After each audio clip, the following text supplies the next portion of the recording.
يا صباح الخير، النهاردة هنعمل منين بالتمر أو كعب الغزال زي ما بتحبوا تسموه. المهم إننا هنعملها بطريقة بسيطة ومقادير مظبوطة بطريقتي، وإن شاء الله تعجبكم وتفتح نفسكم وتقوموا تعملوها. هتكون مقرمشة من بره ودايبة من جوه. مش هقولكوا إن هي زي المخابز والأفران بالظبط، لأنها أحلى وأنضف من الأفران والمخابز، لأن مفيش أحلى من الحاجة اللي احنا بنعملها في البيت.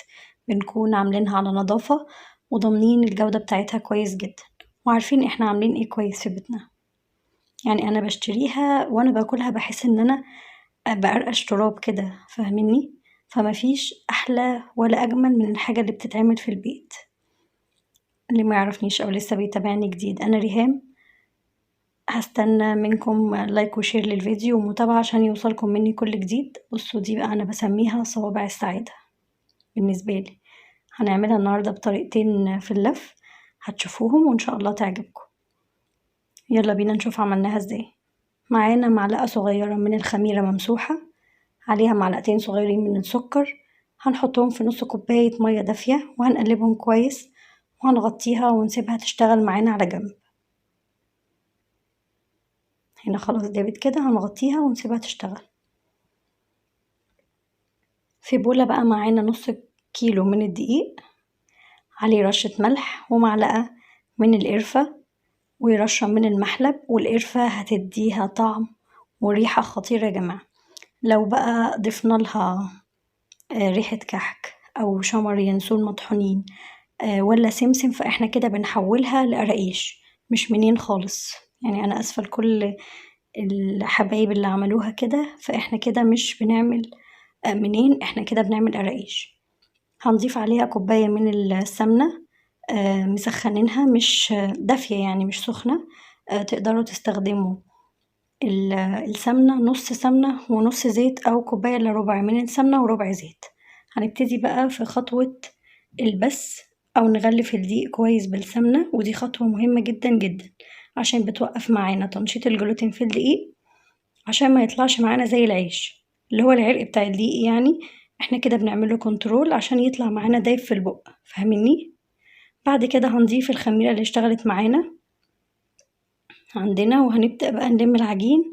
احنا مش بنعجن خالص، بنلم بس. تمام. بعد كده هنضيف كمان ربع كوباية من المية الدافية. يعني احنا العجينة بتاعتنا اخدت معانا ايه، كوباية الا ربع من المية. هنا بعد ما اضفت الربع كوباية مية، هبتدي بقى الم العجينة كده كويس لحد ما تتكون معايا عجينة ناعمة. تمام. احنا مش بنعجن، بنلم بس زي ما انتوا شايفين كده. متحاوليش تعجني فيها عشان ما تنشطيش الجلوتين، اسفة. بس هنسيبها ترتاح من 5 ل10 دقايق بس. احنا مش بنخمر العجينة خالص. هنجيب بقى المفرش السيليكون بتاعنا، او عادي اشتغلي على الرخامة بتاعتك عادي. هنا هي العجينة بعد ما ارتاحت، هاخد قطعة منها. تقدري تاخدي النص، انا خدت قطعة صغيرة، غلطة مني يعني. هناخد نص العجينة ونفردها على شكل مستطيل، مش رفيع قوي ولا تخين قوي. تمام، وهو ما يبقاش تخين قوي، يعني سمك نص سنتي لسنتي كده حلو، يعني زي السينابون كده، او لا ارفع من السينابون. معانا هنا بقى الحشوة بتاعتنا، التمر او العجوة. حطينا عليها معلقة من السمنة ومعلقة من القرفة ومعلقتين من السمسم المتحمص. هنلفها كده رول، مش رفيع قوي ولا تخين قوي، عشان تبقى الحشوة بتاعتنا كده حلوة ومظبوطة. هنلف لفة في التانية كده بالظبط، بعدين نقطع، مش هنلف اكتر من كده. دي بقى صوابع السعادة بالنسبة لي. تمام. هوريكم واحدة كمان.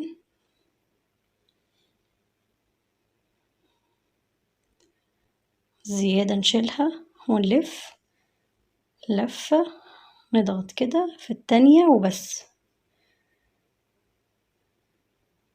شايفين بقى العجينة بتاعتنا مظبوطة ازاي وبتتلف معانا بكل بساطة.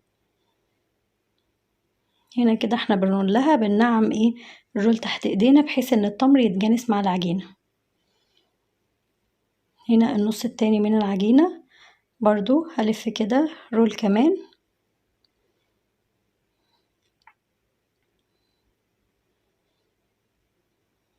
حاجة لذيذة وجميلة والطعم بجد خطير، وهي ريحة القرفة حلوة وظاهرة فيها، وأول ما بتدخل من الفرن بقى شمي الروائح الجميلة.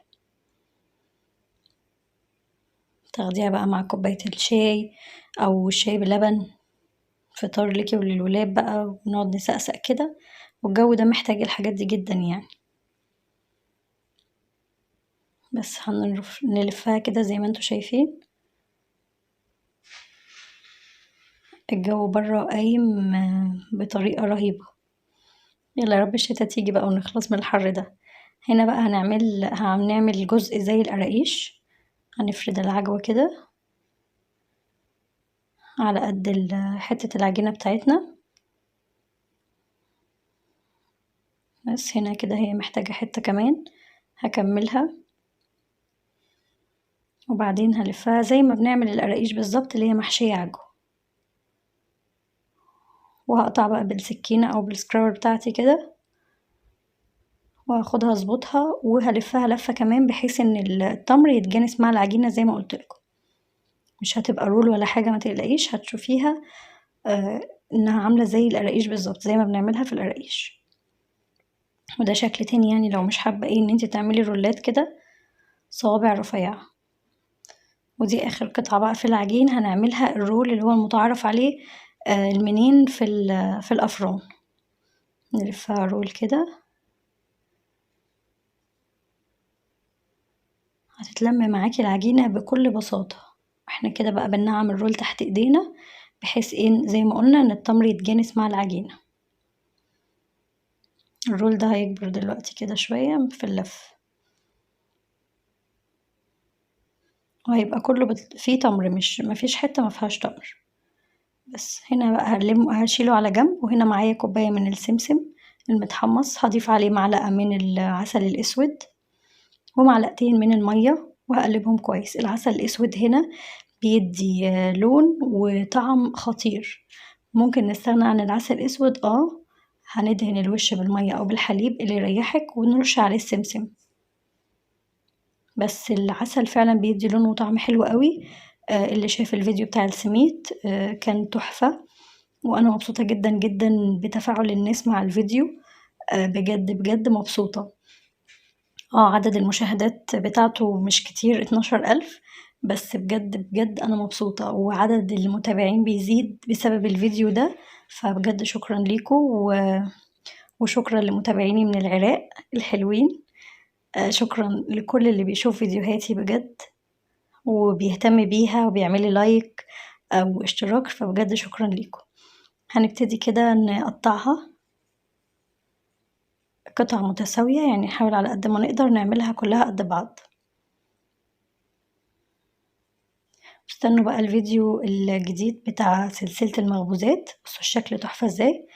نكمل أحلى سلسلة مخبوزات حول العالم، والفيديو اللي جاي عن البيتزا. بجد محضرة لكم فيديو تحفة عن البيتزا الإيطالي. ودي بقى أصابع السعادة كده أنا بقطعها كده، حاجة معمولة في البيت زي ما قلتلكم على النظافة. بصوا حشوة التمر بقى جواها عاملة ازاي، تحفة تحفة تحفة. هنبتدي بقى نرصها في الصاجات بتاعتنا ونسيبها تخمر ربع ساعة، مش أكتر من كده لأن الجو حر، فهي خمرت بسرعة. الفرن بتاعنا بقى شغال مسبقا على درجة حرارة 180. هنحطها في الرف اللي في النص.